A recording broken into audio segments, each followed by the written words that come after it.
Neste ponto, sabe que saúde é equilíbrio e doença, desequilíbrio entre proporção ômega 6 ômega 3, síntese proteica muscular e catabolismo muscular, processos inflamatórios e anti-inflamatórios, além de estresse e recuperação. É inegável que o estresse crônico é a causa da maioria das doenças modernas. Hoje você aprenderá a aumentar sua resposta de recuperação ao estresse. Mas primeiro é necessário entender o sistema nervoso autônomo. O sistema nervoso tem duas divisões funcionais. Sistema nervoso somático, que simplificando muito, nos permite realizar movimentos voluntários e também coletar informações sensoriais do exterior, levá-las ao cérebro e interpretá-las. E a segunda ramificação do sistema nervoso, que é a que falamos hoje, o sistema nervoso autônomo. Autônomo porque controla todos os processos involuntários do corpo, sua frequência cardíaca, sua frequência respiratória, sua temperatura corporal, os movimentos digestivos. Dentro do sistema nervoso autônomo, há uma divisão em duas ramificações, sistema nervoso simpático e parasimpático. O simpático é aquele que nos prepara para lutar ou fugir, o que monta todo o esquema de hormônios de estresse, cortisol e catecolaminas, e portanto também é o braço executor do estresse crônico.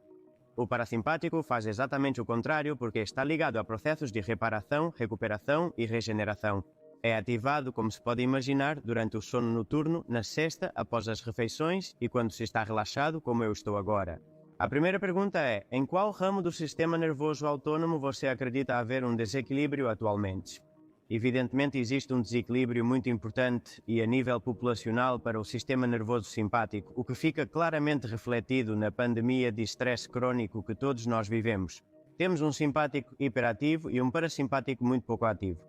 E quando há um desequilíbrio entre dois fatores, um estando hipertrofiado e outro subdesenvolvido, temos duas opções: reduzir o estresse crônico ou potencializar a resposta de recuperação do sistema nervoso parasimpático.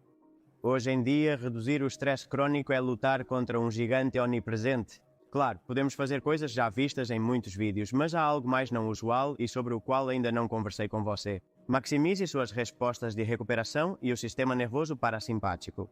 Para isso, é preciso compreender o protagonista dessa área do sistema nervoso, o famoso nervo vago. O nervo vago é um dos nervos cranianos mais longos e complexos do corpo humano. É chamado de vago devido ao seu trajeto errante, do latim vagus, que significa errante, que atravessa vários órgãos, desde o cérebro até o abdômen, e esta superautoestrada nervosa tem uma ampla gama de funções, regulando atividades involuntárias que são cruciais para a sobrevivência. Vamos ver um pouco as principais funções do nervo vago. Primeiro, controle do coração e pulmões. Regula a frequência do coração e respiração. Quanto maior o tom vagal no coração, melhor a saúde cardiovascular em geral. Também mais variabilidade da frequência cardíaca, mais variabilidade da frequência cardíaca, mais relaxamento e até mesmo mais sentimento de emoções como empatia. Curioso, o exercício físico é um dos mais potentes promotores do tom vagal cardíaco. Então você já sabe, uma coisa que você pode fazer para melhorar o tom vagal: auxilia o movimento do estômago e intestinos para a digestão e absorção de alimentos. De fato, menor atividade parasimpática está relacionada à síndrome do intestino irritável e doença inflamatória intestinal. Menor tônus vagal indica pior saúde digestiva, em relação à resposta imunológica, influencia na inflamação e na resposta imune do seu corpo. A estimulação vagal reduz a liberação de citocinas pró-inflamatórias e modula as respostas de inflamação. A pergunta é, Borja, certo, fantástico. Se o parasimpático está pouco ativo, por que vivemos envoltos em um redemoinho de estresse insuportável? Podemos fazer algo para estimular o nervo vago e aumentar a atividade parasimpática? Sim, podemos fazer muitas coisas. Olha, a mais evidente, a mais simples, o treinamento aeróbico regular, a ingestão de alimentos probióticos também, a exposição controlada à água fria, a meditação, exercícios de respiração ou uma simples siesta, tão simples quanto isso. Simplesmente diminuir o ritmo de trabalho e descansar mais fácil falar do que fazer. A modulação clínica da atividade parasimpática é tão interessante que pesquisadores e clínicos perceberam há anos que, ao estimular diretamente o nervo vago com elétrodos, conseguem melhorias em muitas patologias. Assim surgiu a neuromodulação do nervo vago. Realmente é uma terapia empregada em hospitais globais e autorizada pela Administração de Alimentos e Medicamentos para epilepsia refratária, obesidade mórbida e depressão resistente ao tratamento. Você deve estar questionando qual a relação da depressão com isso. Vou explicar agora. O problema é que é pouco utilizado, mesmo sendo útil. Você deve estar se perguntando o porquê de sua baixa utilização. É pouco utilizada, pois é invasiva, precisando implantar cirurgicamente eletrodos que estimulam o nervo vago, o que não é facilmente acessível. Ninguém que não esteja realmente passando por um momento muito difícil faria algo assim, numa tentativa de melhorar sua saúde, mas felizmente, há poucos anos, nasceu a neuromodulação não invasiva do nervo vago. Ou seja, podemos ativar diretamente o nervo vago através da pele, sem a necessidade de cirurgia. Isso é o que chamamos de estimulação transcutânea através da pele do nervo vago. E é conseguido através de seus ramos aferentes, aqueles que chegam ao cérebro, ou seja, estimulando esses ramos do nervo que coletam informações sensoriais e as levam ao cérebro. Esses dispositivos ativam o nervo vago, colocando eletrodos diretamente no trago, esta região da orelha, utilizando correntes elétricas de baixa intensidade que se sentem como um formigamento ou um cócegas. Pode-se estimular o nervo vago, ativando, como dissemos, as vias aferentes vagais que chegam até o córtex cerebral e que exercem seus efeitos. Quais efeitos? Vamos revisar as evidências científicas disponíveis que pude revisar para fazer este vídeo para vocês. Tenho que admitir que quando comecei a pesquisar sobre neuromodulação há alguns meses, eu era bastante cético, em parte porque desconhecia o assunto e em parte porque era bastante suspeito. Outro aparelho que acabará na prateleira, eu pensava. No entanto, após 2 meses usando o dispositivo e lendo evidências, acho que eu estava errado. NeuroSym tem 30 ensaios clínicos. Com financiamento independente no momento da gravação do vídeo e resultados interessantes, não milagrosos, mas interessantes, vamos abordar diferentes condições clínicas onde a neuromodulação pode ter lugar. A neuromodulação do nervo vago pode auxiliar em casos de depressão resistente? Parece que sim. Embora a origem da depressão seja multifatorial e não haja uma única coisa que vá curá-la para sempre, a verdade é que na depressão existe um baixo tom vagal, uma ativação subótima do nervo vago e uma baixa variabilidade da frequência cardíaca, parâmetros que melhoram com a neuroestimulação. Depois há outro elemento-chave, a alteração do intestino microbiota-cérebro também está por trás da etiologia da depressão e melhorar este aspecto melhora claramente os sintomas em muitos pacientes. O principal elo nervoso entre o cérebro e o intestino é o nervo vago, como dissemos antes. Na depressão, quase invariavelmente há um baixo tom vagal e potencializar essa ativação do vago gera um efeito anti-inflamatório a nível digestivo, mas também sistêmico, que explica porque a maioria das pessoas reduzem seus sintomas digestivos com o uso prolongado. E além disso, e isso é o interessante, por essa comunicação bidirecional melhoram seu estado de ânimo. Antes eu mencionei a variabilidade da frequência cardíaca.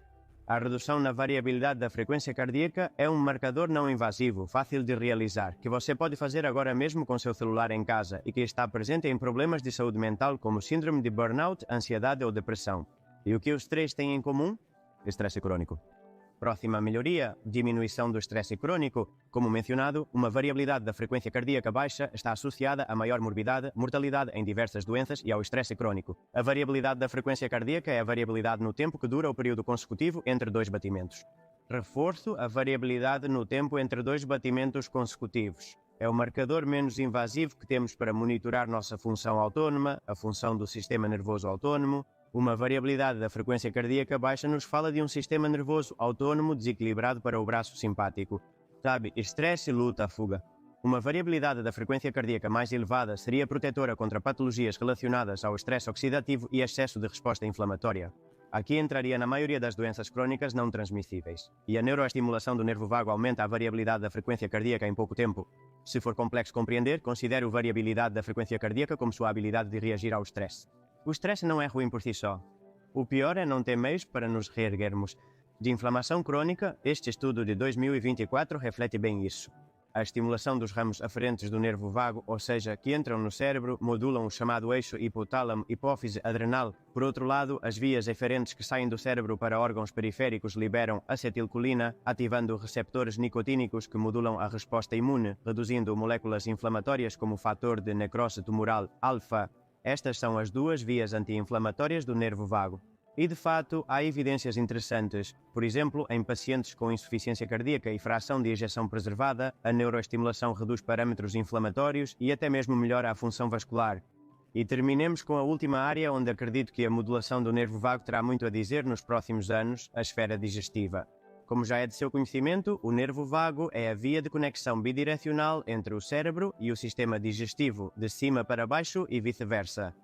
Esta bidirecionalidade é incrível, pois proporciona duas formas de melhoria de cima para baixo e vice-versa, como mencionei. As patologias digestivas comuns surgem de um desequilíbrio entre os sistemas simpático e parasimpático. Pacientes com doença de Crohn têm menor tônus vagal do que pessoas saudáveis. Por exemplo, neste estudo piloto, 5 de 7 pacientes com Crohn alcançaram remissão em 3 meses de terapia de estimulação do nervo vago. Atenção, o que não significa que isso seja sempre alcançado ou em todo o mundo. É um estudo, além disso, muito pequeno. Em 12 meses, 5 de 9 pacientes atingiram a remissão clínica. Como você vê, os estudos ainda são muito pequeninos e insuficientes, mas continua gerando interesse neste tema e continua gerando um corpo de evidência sobre este tema, já que os efeitos colaterais desta terapia são praticamente nulos. Agora quero contar minha experiência totalmente subjetiva, usando este dispositivo durante 2 meses e meio. Importante, meus resultados podem ou não ser os que você vai encontrar. A primeira coisa é explicar que usar isso é muito fácil. Tem literalmente 2 botões, ligar, desligar e modulação da intensidade e depois um botão de OK. Coloca-se aqui no trago, esta parte da orelha acende, você nota, começa a sentir a corrente elétrica e esquece até que o temporizador esteja em 0. Você pode escolher o tempo de uso, 10, 15, 20 até 40 minutos. E também o interessante disso é que você pode estar fazendo qualquer outra coisa enquanto o usa. Eu o uso assistindo a uma série, ou lendo, ou até mesmo às vezes trabalhando. O que senti?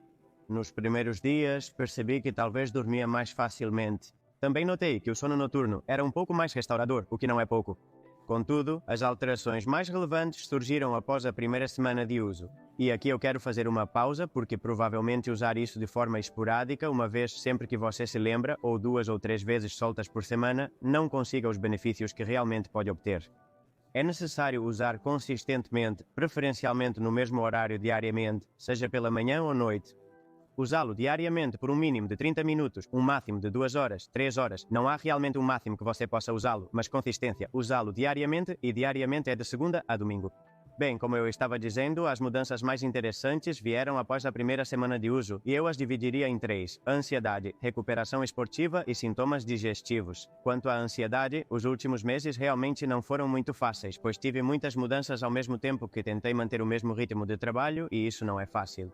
Bem, os momentos de ansiedade se tornaram menos intensos e mais toleráveis, mas ainda persistem.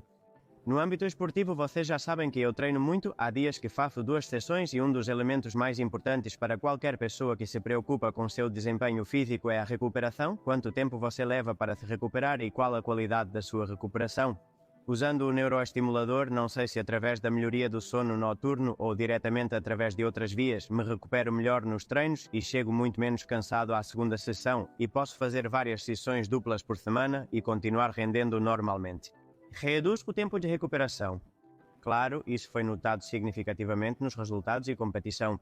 Por último, as digestões. As digestões e os sintomas digestivos melhoraram muito, algo que eu realmente não esperava.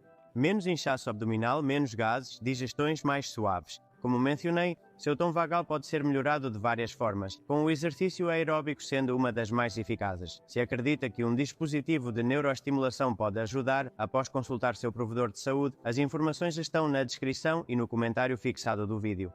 Se desejar se aprofundar neste tema, veja os artigos científicos na descrição. Agora sim, espero que este vídeo tenha te ajudado. Até o próximo. Abraço forte e siga se empoderando.